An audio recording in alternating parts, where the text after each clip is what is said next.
Hello साथीहरु, दर्शन नमस्कार सबैजनालाई। पक्का पनि सबैजना सन्चै आराम हुनुहुन्छ होला। Welcome back to my YouTube channel. So आजदेखि त नेपालतिर पनि दसैँ लागिसक्यो। आजदेखि त दसैँको सुरु दिन। आजदेखि चाहिँ दसैँ सुरु होला त्यतातिर चाहिँ। अब यतातिर चाहिँ यस्तै हो साथीहरु, दसैँ भन्ने के भन्ने। अब यतातिर परदेशको ठाउँमा यस्तै हो साथीहरु। भर्खर उठिएछ, बिहानको 9-10 बजेको साथीहरु। सो आज चाहिँ विशेष हाम्रो प्लान चाहिँ के थियो भन्दाखेरि साथीहरु, अब धेरै पहिलादेखिको सबैको प्लान। अहिले चाहिँ पहिला चाहिँ हामी 7-8 जना थियो हाम्रो कम्पनीमा काम गर्ने नेपाल दाइहरू। अहिले चाहिँ हामी लगभग 12-15 जना भइसकेको छौँ साथीहरू। सो हाम्रो प्लान चाहिँ पहिलेदेखि थियो कि दसैँको बेला कतै गएर ट्याक्क एउटा खसी ल्याएर खसी काटेर खाने प्लान थियो साथीहरू। त्यसैले हिजो अस्ति चाहिँ यहाँका हाम्रो दाइहरूले एक दुईवटा लोकललाई चिन्नु भएको छ। त्यही लोकल दाइहरूसित कुरा गरेर हामी चाहिँ एउटा खसीको त्यहाँ भनेको।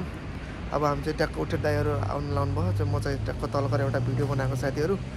हामी चाहिँ आज फाइनल्ली खसी लिन जान लागेको साथीहरू। अब यहाँ चाहिँ खासै फ्रेस खसीको मासु चाहिँ पाउनु। त्यसैले हामीले चाहिँ दसैँको बेला पारेर अब अर्को हप्ता चाहिँ छुट्टी हुँदा दसैँ भेट चाहिँ कसो हुन्छ त्यसो गरेर यही छुट्टीमा, यो छुट्टी चाहिँ हाम्रो 3 दिनको छ छुट्टी साथीहरू। त्यसैले यो छुट्टी पारेर हामीले चाहिँ खसी खाने निर्णय गऱ्यो साथीहरू। त्यसैले हामी 3 जना दाइहरू भएर ट्याक्क लाएर खसी लिन जाऊँ साथीहरू। म तपाईँलाई यहाँको खसी के कस्तो हुन्छ पक्कै पनि म यो भिडियोमा देखाउँछु साथीहरू। भिडियो पुरा हेरिदिने होला। त्यतातिर त अब आजदेखि दसैँ सुरु भइसक्यो साथीहरू। अब घरतिर लिपपोत पनि भइसक्यो होला, पेन्ट पनि भइसक्यो होला सबैको घरमा। अब के गर्ने, अब परदेशमा आए पनि दसैँको बेला चाहिँ निकै गाउँघरको याद आउँदैछ साथीहरू। यस्तै छ, घर छोडेको पनि 2-2.5 वर्ष भइसक्यो साथीहरू। अब यो दसैँ पनि यस्तै जाने भयो, यतै परदेशतिरै जानु भयो साथीहरू। अब अर्को दसैँमा सायद घरतिरै भइन्छ कि भन्ने आशा छ साथीहरू। तपाईँलाई म पक्कै पनि देखाउँछु यहाँको खसी के कस्तो हुन्छ। हाम्रो आज खसी कटिङ के कस्तो हुन्छ। अब हामीसँग सामानहरू यताउति काट्ने सामानहरू त छैन, त्यही पनि दाइहरूले चिनेको लोकल दाइहरूसित गएर यताउति ट्याक्क कुरा मिलाएर काट्ने भन्ने हाम्रो कुरो साथीहरू। म तपाईँलाई भिडियोमा देखाउने छु आजको हाम्रो प्रोग्राम कस्तो हुन्छ साथीहरू। ल गाइस, फाइनल लाएर हामी चाहिँ हाम्रो खसी लिएर आइसकेको छौँ। देख्न सक्नुहुन्छ हाम्रो खसी चाहिँ सुत्यो पछाडि। हामीले चाहिँ मैले फार्ममा चाहिँ भिडियो गराउन पाइनँ साथीहरू, त्यो चाहिँ मान्छेले दिएन। सो हाम्रो यहाँको भेना हो, हामीले चाहिँ यहाँ भेना गराइएको छ एउटा उल्गिदेन भेना। उहाँको ट्र्याक्टर लगाएर उहाँले चाहिँ भनिदिएर उहाँले चिनेको मान्छे चाहिँ उहाँको चिनेको मान्छेको फार्ममा गएर हामीले खसी लिएर आऊँ। पछाडि देख्न सक्नुहुन्छ साथीहरू। सो साथीहरू, हाम्रो खसी देख्न सक्नुहुन्छ, यही हामीले अब काट्ने खसी चाहिँ ट्याक्क फार्मदेखि लिएर आइयो। ट्याक्क लगाएर काटकुट पनि भइसक्यो हाम्रो खसी चाहिँ। दाइहरूले च्याप्प मार हान्नुभयो साथीहरू। यता दाइहरूले पोल्ने कार्यक्रम पनि हुँदैछ। सर कमल दाइ के छ, ठिक छ नि होइन? अब ट्याक्क लाएर यसलाई रुममा लिएर गइन्छ। यतै चिरफार गरेर रुममा गएर सायद भाग लगाइन्छ होला, सबै बसेर कटिङ गरिन्छ होला। यहाँ चाहिँ हाम्रो सामग्री नभएको कारणले गर्दा ट्याक्क यहाँ चाहिँ हाम्रो हल्का 2 टुक्रा बनाएर लान्छौँ साथीहरू। अरू चाहिँ हामीले रुममै गएर उतै गएर कटिङ गर्छौँ साथीहरू। यस्तै छ। अब आजदेखि त नेपालतिर पनि दसैँ सुरु भइसक्यो होला। हाम्रो दसैँ पनि अब आजदेखि सुरु भयो साथीहरू। अब दसैँ भन्ने के भन्ने, अब यो 2082 सालको दसैँमा चाहिँ सबै मिलेर एउटा खसी आँट्यो। ल साथीहरू, फाइनल लाएर आजको हाम्रो प्लान पनि सक्सेस भइसकेको छ।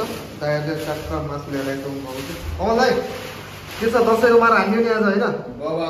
समीश दाइ के छ, दसैँ मार हान्यो नि आज होइन? ल दाइहरू चाहिँ दाइहरू चाहिँ गएर ट्याक्क खसी उतैदेखि काटेर ट्याक्क ठुल्ठुलो पिस बनाएर ल्याउनु भयो। अब चाहिँ एक्जामको हामी सबै बसिन्छ, त्यहाँ बसेर चाहिँ हामी ट्याक्क पिस भाग लगाइन्छ साथीहरू। अब सबै बसेर आज सबैको छुट्टी हो। त्यसैले आज चाहिँ हाम्रो दसैँ भन्यो भने जे भने पनि परदेशदेखि पनि यस्तै हो साथीहरू। आज चाहिँ ट्याक्क खसीको मासु धेरैमा ताजा खाना पाउँदा बहुत खुसी लागेको छ साथीहरू। ल गाइस, फाइनल्ली हामीले चाहिँ भागवन्डा लगाइसक्यौँ। ट्याक्क 15 भाग लगायौँ हामी 15 जनामा। यता दाइहरू ढक्क लगाएर ह्याप्पी दसैँ है सबैलाई।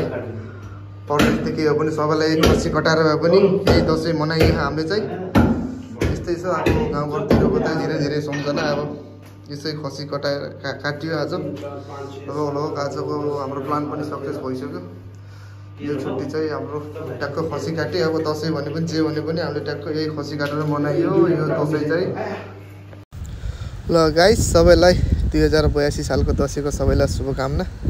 आजदेखि त नेपालतिर पनि दसैँ सुरु भइसक्यो होला। सो आज चाहिँ हाम्रो धेरै पहिलादेखिको प्लान, त्यो प्लान सक्सेस भइसकेको छ। अब हामीसँग हात हतियार त नभए पनि तर यताउति जोगाड गरेर यतिकोसम्म गरियो आज चाहिँ साथीहरू। ल गाइस, यता चाहिँ हाम्रो भुटुवा रेडी हुँदैछ। दाइहरूले चाहिँ मासु काट्दै हुन्छ भित्र, हामी चाहिँ दाइहरूलाई यसो हेल्प गरिदियो। यता भुटुवा रेडी हुँदैछ।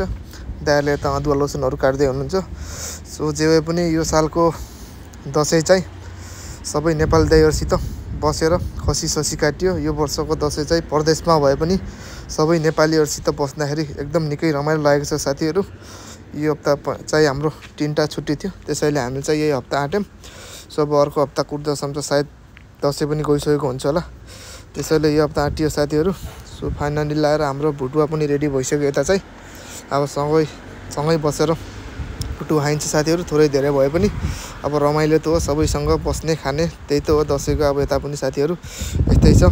अब उतातिर त गाउँतिर त दसैँको रङ्गीचङ्गी निकै रमाइलो होला साथीहरू। र साथीहरू परदेशतिरदेखि भए पनि 2082 सालको दसैँको सबैलाई धेरै धेरै शुभकामना साथीहरू।